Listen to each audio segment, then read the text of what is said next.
নানা উছিলায় ভোট বিলম্বিত করার চেষ্টা হচ্ছে দাবি করে দ্রুত নির্বাচনের দিন তারিখ ঘোষণার দাবি জানালেন বিএনপির কেন্দ্রীয় নেতারা। রাজধানীতে আলাদা অনুষ্ঠানে অংশ নিয়ে দলটির নেতারা জানান, বিএনপিকে কোণঠাসা করে আওয়ামী লীগের মতো দেশ থেকে বের করে দেওয়ার চক্রান্ত চলছে। তবে বিএনপি নেতারা সাফ জানালেন, আওয়ামী লীগের সঙ্গে কোনো আপোষ করবে না বিএনপি। আরও জানাচ্ছেন শফিকুল হক। তাদেরকে প্রতারণা করে একটা মিটিং। বিএনপির সাবেক মহাসচিব অ্যাডভোকেট খন্দকার দেলোয়ার হোসেনের 14তম মৃত্যুবার্ষিকী উপলক্ষে প্রেস ক্লাবে আলোচনা সভার আয়োজন করে খন্দকার দেলোয়ার হোসেন স্মৃতি ফাউন্ডেশন। এই দেশের পুনরায় স্বাধীনতা সার্বভৌমত্ব রক্ষা আলোচনায় অংশ নিয়ে ডক্টর খন্দকার মোশাররফ হোসেন দলের জন্য দেলোয়ার হোসেনের অবদান তুলে ধরেন। আলোচনায় আসে নির্বাচন প্রসঙ্গ। দীর্ঘদিন ভোট থেকে দেশের মানুষ বঞ্চিত উল্লেখ করে ষড়যন্ত্র রুখতে নির্বাচনের পরিষ্কার রোডম্যাপ চাইলেন ডক্টর মোশাররফ। নানা উছিলায় বিলম্ব করার জন্য চেষ্টা করা হচ্ছে। সরকারকে বলতে চাই যে আর তালবাহানো নয়, অতি দ্রুত জাতীয় সংসদের নির্বাচনের ঘোষণা দেন, তাহলে আপনারাও সম্মানের সাথে আপনারা ক্ষমতা হস্তান্তর করতে পারবেন। জনগণও এদেশে এই ষড়যন্ত্র থেকে রক্ষা পাবে। এদিকে মতিঝিল কলোনি সমাজ কল্যাণ সমিতির ইফতার মাহফিলে যোগ দেন দলের স্থায়ী কমিটির সদস্য মির্জা আব্বাস। বিএনপিকে পরিকল্পিতভাবে আওয়ামী লীগের দিকে ঠেলে দেওয়া হচ্ছে মন্তব্য করে মির্জা আব্বাস জানান, ফ্যাসিবাদী এই দলটির সাথে কোনো আপোষ করবে না বিএনপি। আমি আজকে স্পষ্ট ভাষায় বলতে চাই, আমরা আওয়ামী লীগের দলীয় আওয়ামী লীগের নেতৃবৃন্দের বিচার দাবি করছি অবিলম্বে।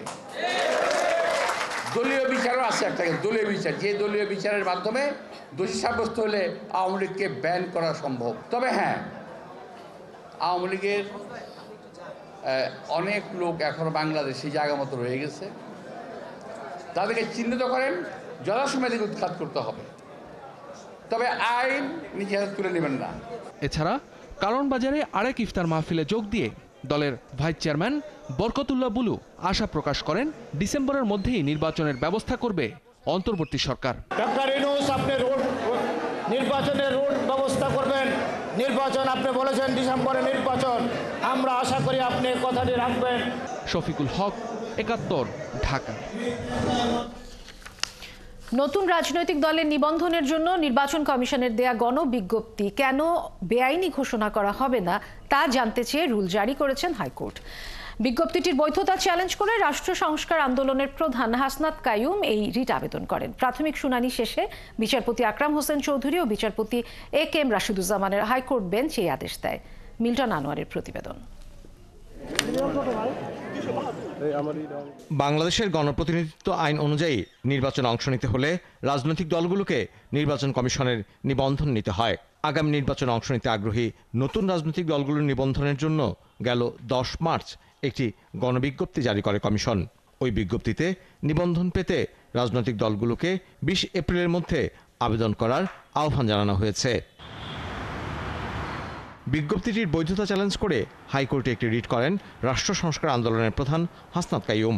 তার যুক্তি, কোনো দল নিবন্ধনের জন্য কমপক্ষে 100টি উপজেলা ও 22টি জেলায় কমিটি থাকার যে বাধ্যবাধকতা তা অযৌক্তিক। রিটের উপর শুনানি শেষে রাজনৈতিক দল নিবন্ধনে গণবিজ্ঞপ্তি কেন অবৈধ হবে না সেটি জানতে চান হাইকোর্ট। আর এই রিটটা আমরা এই জন্য করেছি যে আমাদের সংবিধানের যে রাজনৈতিক দলের মূল সংজ্ঞা, সেই সংজ্ঞার স্পিরিটের সাথেও এই গণবিজ্ঞপ্তি বা এই পুরনো আইনটা যায় না।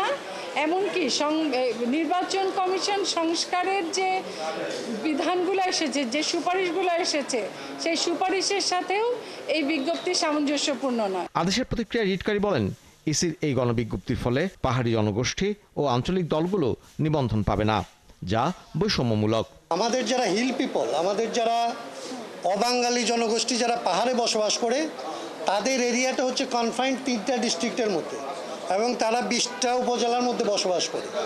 আপনি যখন এদেরকে বলবেন যে আপনাকে আসলে 22টা উপজেলা আর জেলায় আর 100টা উপজেলায় কমিটি করতে হবে, তার মানে হচ্ছে আপনি এদেরকে বাংলাদেশে একদম এক্সক্লুড করে দিচ্ছেন, যে তাদেরকে কোনো রাজনৈতিক অধিকার এই বাংলাদেশেও দিচ্ছেন না। এইটা ছিল আমাদের মূল আর্গুমেন্টের জায়গা। এদিকে গণবিজ্ঞপ্তি জারির পর 8 দিন পার হলেও এখনো পর্যন্ত কোনো রাজনৈতিক দল নিবন্ধনের জন্য নির্বাচন কমিশনে আবেদন করেনি। মিল্টন আনোয়ার, একাত্তর, ঢাকা। নারায়ণগঞ্জের সিদ্ধিরগঞ্জ থেকে মিয়ানমারের Arakan Rohingya salvation army Archer শীর্ষস্থানীয় নেতা আতাউল্লাহ সহ 6 সদস্যকে গ্রেপ্তার করেছে র্যাব। 2017 সাল থেকে বিভিন্ন সময়ে গণমাধ্যমে আরসার পক্ষ থেকে ভিডিও বার্তা দিয়ে পরিচিত হয়ে ওঠেন সশস্ত্র সংগঠনটির শীর্ষস্থানীয় নেতা আতাউল্লাহ। গ্রেফতারকৃতদের দেশের বিভিন্ন এলাকায় নাশকতা সহ বিভিন্ন অপরাধের পরিকল্পনা ছিল বলেও জানায় পুলিশ। 9 অক্টোবর 2016 বাংলাদেশ মিয়ানমার সীমান্তবর্তী এলাকায় পুলিশ পোস্টে আক্রমণ করে বিদ্রোহী আরাকান রোহিঙ্গা স্যালভেশন আর্মি ওরফে আরসা। পরের বছর 25 আগস্ট আবারও হামলা হয় আরাকানে। সেখানেও নাম আসে সশস্ত্র সংগঠন আরসার নাম, যেখানে নিহত হন বেশ কয়েকজন। এ দুটি হামলার পেছনে যার নাম আসে তিনি এই আতাউল্লাহ আবু আম্মার জুনুনি ওরফে আতাউল্লাহ। জানা যায় তার নেতৃত্বেই ঘটেছে এসব হামলার ঘটনা। মিয়ানমারের পাশাপাশি বাংলাদেশেও তার গা ঢাকা দেওয়ার খবর পাওয়া গেছে বিভিন্ন সময়। এবার বিদ্রোহী সংগঠন আরসার সেই নেতা আতাউল্লাহ ধরা পড়লেন র্যাবের জালে। সোমবার দিবাগত রাতে নারায়ণগঞ্জের সিদ্ধিরগঞ্জ থেকে আতাউল্লাহ সহ 6 সদস্যকে গ্রেপ্তার করেছে সংস্থাটি। পরে মঙ্গলবার সকালে সিদ্ধিরগঞ্জ থানায় তাদের হস্তান্তর করা হয়। সিদ্ধিরগঞ্জ থানাধীন ভূমিপল্লী থেকে রোহিঙ্গা নামধারী প্রায় 5 জন পুরুষ এবং 3 জন মহিলা এবং বাঙালি একজন সহ টোটাল 10 জনকে ধৃত করে সন্ত্রাস দমন আইনে এবং ফরেন অ্যাক্টে 2টা মামলা দায়ের করলে সিদ্ধিরগঞ্জ থানায় এই মামলা গ্রহণ। দুপুরে তাদের নারায়ণগঞ্জ আদালতে নেওয়া হয়। সেখানে রিমান্ড আবেদন করলে আদালত 2 মামলায় তাদের 5 দিন করে মোট 10 দিনের রিমান্ড মঞ্জুর করেন। বিজ্ঞ ম্যাজিস্ট্রেট 6 জনকেই 5 দিন করে রিমান্ড মঞ্জুর করেন, 2 মামলা রিমান্ড মঞ্জুর করেন এবং 15 দিনের মধ্যে এই রিমান্ড কার্যকর করার জন্য ঘোষণা দেন। বিভিন্ন গুপ্তচরের মাধ্যমে রাষ্ট্রের ক্ষতি করার জন্য, ষড়যন্ত্র করার জন্য একটা অশুভ পায়তারার চেষ্টা করে পুলিশ গোপন সূত্রে সংবাদ পাইয়া তাদেরকে ধৃত করে। গ্রেপ্তারকৃত সদস্যরা নাশকতা ও অপরাধমূলক কর্মকাণ্ড পরিচালনার উদ্দেশ্যে গোপন বৈঠকে মিলিত হয়েছিল বলে জানিয়েছে আইন শৃঙ্খলা বাহিনী। নিবিড় সাহা, একাত্তর, ঢাকা। সাভারের নয়ারহাটে স্বর্ণ ব্যবসায়ীকে হত্যার পর ডাকাতির ঘটনায় আন্তজেলা ডাকাত দলের 6 জনকে গ্রেপ্তার করেছে পুলিশ। তাদের কাছ থেকে 13 ভরি স্বর্ণ ও 76,000 টাকা উদ্ধার হয়েছে। মঙ্গলবার দুপুরে আশুলিয়া থানায় এ তথ্য জানান ঢাকা জেলার পুলিশ সুপার মোহাম্মদ আনিসুজ্জামান। তিনি জানান 9 মার্চ স্বর্ণ ব্যবসায়ী দিলীপ দাসকে হত্যার পর স্বর্ণের ব্যাগ লুট করে প্রাইভেট কারে পালিয়ে যায় গ্রেফতারকৃতরা। পরে পুলিশ তদন্তে নেমে রাজশাহী, রাজবাড়ী সহ বিভিন্ন জায়গায় অভিযান চালিয়ে 6 জনকে গ্রেপ্তার করে। চক্রের আরও 3-4 সদস্যকে গ্রেফতারের অভিযান চলছে। ওই স্বর্ণের দোকানে ডাকাতি করার যে 13 ভরি স্বর্ণ সেটা উদ্ধার করেছে, 2টা চাপাতে উদ্ধার করেছে। এটা আন্তজেলা ডাকাত দল মানে গত 10 থেকে 12 বছর ধরে ডাকাতি করতেছে। এদের নামে একাধিক ডাকাতি মামলা। আমরা এখন পর্যন্ত শুধু 2 জনের নামে নিশ্চিত হয়েছি। সার্কভুক্ত দেশগুলোর মধ্যে রেলওয়ে যোগাযোগ চালু করার প্রক্রিয়া চলছে। সেটি চালু হলে যমুনা রেল সেতুর মাধ্যমে আঞ্চলিক যোগাযোগ বাড়বে বলে জানিয়েছেন রেল সচিব ফাহিমুল ইসলাম। এই রেল সেতুর কারণে উত্তরাঞ্চলের কোটি মানুষ অর্থনৈতিকভাবে লাভবান হবে বলেও জানান তিনি। রেল সচিব আরও জানান, সেতু নির্মাণে অনিয়মের কোনো অভিযোগ পাওয়া যায়নি। আরও জানাচ্ছেন মোহন ইসলাম। 1998 সালে যমুনা বহুমুখী সেতুর মূল কাঠামোর ঠিক পাশেই ট্রেন চলাচল করতে করা হয় একটি সরু রেল লাইন, যাকে ইতিমধ্যে ঝুঁকিপূর্ণ হিসাবে ঘোষণা করা হয়েছে। পরে 2021 সালে নির্মাণ কাজ শুরু হয় নতুন যমুনা রেল সেতুর, যা এখন শুধু দৃশ্যমানই নয়, ট্রেন চলাচলের জন্যও প্রস্তুত। মঙ্গলবার সকালে ইব্রাহিমাবাদ স্টেশনে সেতুটির আনুষ্ঠানিক উদ্বোধন করেন রেল সচিব।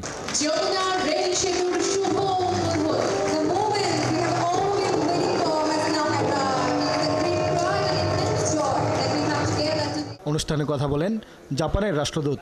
জানান, বাংলাদেশের রূপান্তরে সহযোগী হিসেবে থাকবেন তারা। বাংলাদেশের উন্নয়নমূলক কাজে আমরা যুক্ত আছি। এ দেশের এগিয়ে যাওয়াতে আমরা সহযোগী হিসেবে থাকব। তাদের সাথে কাজ করতে পেরে আমরা আনন্দিত। আমাদের বন্ধুত্ব অটুট থাকবে। পরে একটি বিশেষ ট্রেন পাড়ি দেয় যমুনা রেল সেতু। রেল সচিব জানান, আগের লাইন দিয়ে একটি ট্রেন যমুনা নদী পার হতে সময় লাগত 20 মিনিটের উপরে, আর তখন অন্য প্রান্তে ট্রেনটিকে থাকতে হতো অপেক্ষায়। এখন 2 লাইন দিয়েই ট্রেন চলবে, সেতু পার হতে লাগবে 3 মিনিট। সেটি দিয়ে প্যাসেঞ্জার ট্রেন অত্যন্ত ধীর গতিতে ঘন্টায় 20 কিলোমিটার বেগে যেতে পারত, তাতে ব্রিজটি ক্রস করতে 20 মিনিট সময় লাগতো আনুমানিক। এই ডেডিকেটেড রেল ব্রিজ হওয়ার জন্য আসলে এই সময়টা কমে 3 মিনিটে চলে আসবে। এখানে আমরা 120 কিলোমিটার গতিতে আমরা ট্রেন চালাতে পারবো। সংবাদ সম্মেলনে সচিব জানান, সার্কের দেশগুলোর মধ্যে আন্তঃযোগাযোগ শুরু হলে এই সেতু হবে আঞ্চলিক যোগাযোগের অন্যতম মাধ্যম। সার্ক রেল নেটওয়ার্ক এটার একটা দীর্ঘদিনের আমাদের এই রিজিয়নের একটা কানেক্টিভিটি, রেল কানেক্টিভিটি বাড়ানোর জন্য কিন্তু বিভিন্ন পরিকল্পনা রয়েছে। সেটির ক্ষেত্রেও ভবিষ্যতে সেই রেল আঞ্চলিক যে রেল নেটওয়ার্ক সেটি বা সাফল্যের জন্য কিন্তু আসলে এই রেল ব্রিজটি বিশেষ ভূমিকা রাখবে। সেতু চালুর পর থেকে টিকিটের দাম বেড়েছে বলেও জানান সচিব। অসংখ্যবার যমুনা নদী পাড়ি দিয়েছে ট্রেন, কিন্তু এবারের উপলক্ষ একটু ভিন্ন, কারণ আনুষ্ঠানিকভাবে যমুনা রেল সেতু পাড়ি দিল ট্রেন। এর ফলে আঞ্চলিক যোগাযোগ যেমন বৃদ্ধি পাবে, তেমনই বৃদ্ধি পাবে উত্তরাঞ্চলের কোটি মানুষের জীবনমান। মোহন ইসলাম, 71, সিরাজগঞ্জ। দীর্ঘ প্রতীক্ষার অবসান ঘটিয়ে যমুনা রেল সেতু উদ্বোধন হওয়ায় খুশি উত্তরাঞ্চলের মানুষ। তারা বলছেন, এই সেতু চালু হওয়ায় ঝুঁকিমুক্ত হলো ট্রেন চলাচল, একই সাথে খুলে দিল সম্ভাবনার দ্বার। সহকর্মীদের তথ্য ছবিতে প্রতিবেদন। টাঙ্গাইলের ইব্রাহিমাবাদ স্টেশনে সকাল থেকে ভিড় করতে থাকেন বিভিন্ন বয়সের মানুষ, যাদের চাওয়া প্ল্যাটফর্মে দাঁড়িয়ে থাকা ফুল দিয়ে সাজানো ট্রেনটি দেখার। এলাকাবাসী জানান, দেশের সর্ববৃহৎ রেল সেতু এখন তাদের এলাকায়, যার মাধ্যমে একটি স্বপ্ন পূরণ হয়েছে। যমুনা সেতুতে আসতে সময় লাগতো 25 থেকে 20 মিনিট, এখন সময় লাগে 5 মিনিট। এতে দেশের জন্য ভালো, আমাদের জন্য ভালো, উত্তরবঙ্গের জন্য ভালো। আমরা অত্যন্ত খুশি যে আমাদের টাঙ্গাইলে গর্ব এটা। আর সিরাজগঞ্জের মানুষ বলছেন, বহু প্রতীক্ষিত এই রেল সেতু উদ্বোধনের ফলে তাদের সার্বিক পরিবহন ব্যবস্থা আরো সহজ এবং দ্রুততর হলো। এতে এলাকার মানুষের জীবনমান বদল হবে। আমরা অতি দ্রুত সময়ের মধ্যে এখান থেকে ঢাকা যেতে পারবো এবং ঢাকা থেকে আসতে পারবো। যে সকল পণ্য সামগ্রী এই ট্রেনে আসা যাওয়া করবে, সেগুলি আসলে কিন্তু পণ্য সামগ্রীর মূল্য কিন্তু কমে যাবে। 2006 সালে মূল যমুনা সেতুতে ফাটল দেখা দেয়ায় ট্রেন চলাচলে নিয়ন্ত্রণ করা হয়। তখন সেতু দিয়ে ঘন্টায় মাত্র 20 কিলোমিটার গতিতে ট্রেন চলাচল করত। 27 বছর পর পৃথক রেল সেতু পেলেন উত্তরাঞ্চলের মানুষ, এতে খুশি রাজশাহীবাসী। উত্তরবঙ্গের জন্য এটা খুব, আমরা অনেক দীর্ঘদিনেই আমাদের কামনা ছিল। সেতুটা একটু ফাটল ছিল, আমাদের মনে একটু আতঙ্ক ছিল, তো এখন এটা সমস্যাটা সমাধানের ফলে আমরা নির্ভয়ে যাতায়াত করতে পারছি। এতে আমাদের জন্য অনেকটা ভালো এবং সুবিধা হলো। এই সেতু নির্মাণের ফলে প্রতিটি ট্রেন প্রায় 1 ঘন্টা আগেই গন্তব্যে পৌঁছাতে পারবে। এর প্রভাব পড়বে রংপুরে, বাড়বে বাণিজ্যের প্রসার। যেখানে সময় লাগতো 40 থেকে 45 মিনিট সময় লাগতো, সেখানে সেটা ওই সময়টা তারা পাবে আর কি, যাতে গাড়িগুলো আর লেট হবে না, প্রতিটা গাড়ি রাইট টাইমে আসবে। 1998 সালে যমুনা নদীর ওপর নির্মাণ করা হয় সেতু। ওই সেতুতে সিঙ্গেল রেলপথ যুক্ত করা হয়। চালু হয় ঢাকার সঙ্গে সরাসরি উত্তর পশ্চিমাঞ্চলের রেল যোগাযোগ। আব্দুল আল মামুন, 71। কামরাঙ্গীরচরের 3টি কারখানায় অভিযান চালিয়ে ভেজাল সেমাই ও নুডলস তৈরির অভিযোগে 1,70,000 টাকা জরিমানা করেছে র্যাবের ভ্রাম্যমাণ আদালত। নোংরা ও অপরিচ্ছন্ন পরিবেশে সেমাই তৈরির অভিযোগে 2টি কারখানাকে 70,000 টাকা এবং বিএসটিআই এর অনুমোদন ছাড়া নুডলস তৈরির অভিযোগে আরেকটি কারখানাকে 1 লাখ টাকা জরিমানা করা হয়। আরও জানাচ্ছেন শাহিদুজ্জামান সাকিব। রোজার ঈদে বেড়ে যায় সেমাইয়ের চাহিদা। প্রতি বছরই এই চাহিদাকে পুঁজি করে ভেজাল ও মানহীন সেমাই বাজারে ছাড়ার প্রতিযোগিতায় নামে কিছু অসাধু ব্যবসায়ী। এ ধরনের ভেজাল খাদ্য প্রস্তুত ও বাজারে সরবরাহের বিরুদ্ধে অভিযানে নেমেছে র্যাব।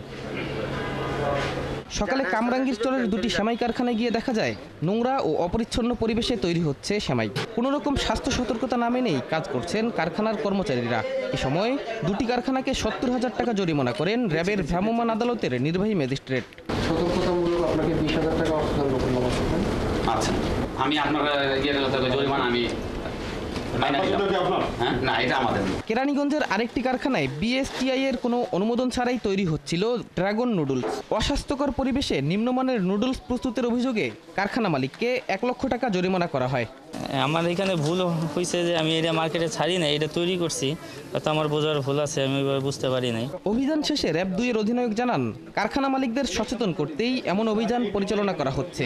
ঈদকে সামনে রেখে আমাদের একটা প্রচেষ্টা ছিল যে ঈদের সময় যেই পরিমাণ সেমাই, নুডলস, লাচ্ছি বিভিন্ন জায়গায় অস্বাস্থ্যকর পরিবেশে তৈরি হয়, সেগুলো জায়গাগুলোকে শনাক্ত করা এবং সেগুলোতে আমাদের বিজ্ঞ ম্যাজিস্ট্রেটের উপস্থিতিতে মোবাইল কোর্ট পরিচালনা করা। এরই ধারাবাহিকতায় আজকে আমরা আমাদের এই কামরাঙ্গীরচর এবং এই বসিলাতে আমরা কেরানীগঞ্জ এলাকায় 3টা কারখানাতে আমরা আমাদের আজকের এই মোবাইল কোর্ট পরিচালনা করি। রমজানের বাকি সময় জুড়েও এই অভিযান চলমান থাকবে বলেও জানান র্যাবের এই কর্মকর্তা। শাহিদুজ্জামান সাকিব, 71, ঢাকা। বিসিসিআই সদস্য ও ব্যবসায়ী অংশীদারদের সম্মানে দোয়া এবং ইফতার মাহফিলের আয়োজন করেছে মোল্লা গ্রুপ। মঙ্গলবার রাজধানীর একটি হোটেলে আয়োজিত এই ইফতার মাহফিলে অংশ নেন দেশের বিভিন্ন খাতের ব্যবসায়ী এবং ব্যবসায়ী নেতারা। এ সময় মোল্লা গ্রুপের চেয়ারম্যান ও বিসিসিআই সাবেক পরিচালক শহীদুল হক মোল্লা ইফতার মাহফিলে অংশ নেওয়া ব্যবসায়ীদের প্রতি কৃতজ্ঞতা জানান। বলেন, ব্যবসায়ীরাই বাংলাদেশের অর্থনীতির মূল চালিকা শক্তি, তাই সরকারের উচিত দেশে ব্যবসা বান্ধব পরিবেশ তৈরি করা, যেন অর্থনীতি আরও গতিশীল হয়। দেশ ও মুসলিম উম্মার কল্যাণে দেয়া এবং দোয়া এবং মোনাজাত করা হয়।